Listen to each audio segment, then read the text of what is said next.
আজি ৰাতিপুৱা প্ৰায় 7:30 মান মোটামুটি 7:30 মান বজাত দোকানখন খুলিছে। চাহৰ দোকান কৰে পদ্মলোচন ৰায়। দোকানখন খুলিছে। খোলাৰ পিছত দুটামান জাপ খোলাৰ পিছত মানে মানুহজন নাই। ইতিমধ্যে তেওঁৰ ঘৈণীয়েক আহিছে, ওচৰৰ দোকানদাৰ আহিছে লোকমান। অহাৰ পিছত মানে বহু সময় নাই, ভাবিছে যে কিবা লেট্ৰিন চেট্ৰিনত গৈছে নেকি জংঘলৰ ফালে। বহুত সময় নাহাৰ পিছত সন্দেহ হৈছে। সন্দেহ হোৱাৰ পিছত বিচাৰি গৈছে। বিচাৰি যোৱাৰ পিছত মানে দেখা পায় যে এই বাগানত মানে চিপ লৈ মানে পূৰা তেতিয়া ডেড হৈ গৈছে, মৰি গৈছে। তেতিয়া কোনো ধৰণৰ মানে লৰচন নাই, নহ'লে হয়তো নামালে হয়, কিন্তু কোনো লৰচন নাই। গতিকে তেওঁ আকস্মিকভাৱে তেওঁৰ মৃত্যু বুলি ক'ব লাগিব। তেওঁজন আমাৰ ইয়াৰ স্থানীয় মানে চাহৰ দোকানী আছিল। গতিকে তাত আমি যথেষ্ট মৰ্মাহত। হঠাৎ এনেকুৱা এটা কাৰ্য ঘটিব আমি ভবাই নাছিলোঁ। কোনোদিন আমি তেনেকুৱা কোনো ইংগিতও পোৱা নাছিলোঁ।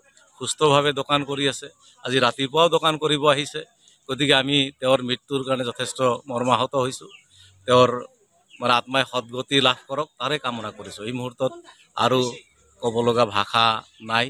তেওঁ একদম সুস্থ এজন ব্যক্তি আছিল, মানে খুব ভাল ব্যক্তি আছিল ক'ব লাগিব। কাৰো সৈতে কোনোদিন বেয়া আচৰণ, বেয়া ভাৱ তেনেকুৱা নাছিল।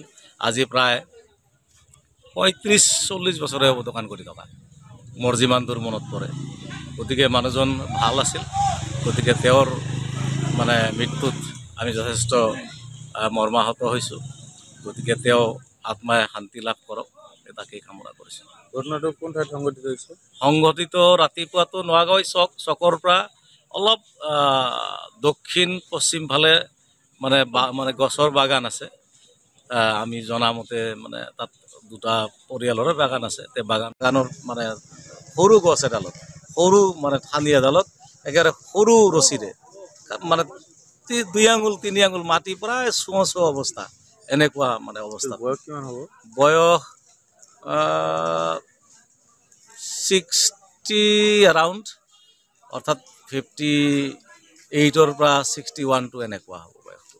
যিকোনো খবৰৰ বাবে যোগাযোগ কৰক 7099017330 অথবা 7099017390 নম্বৰত।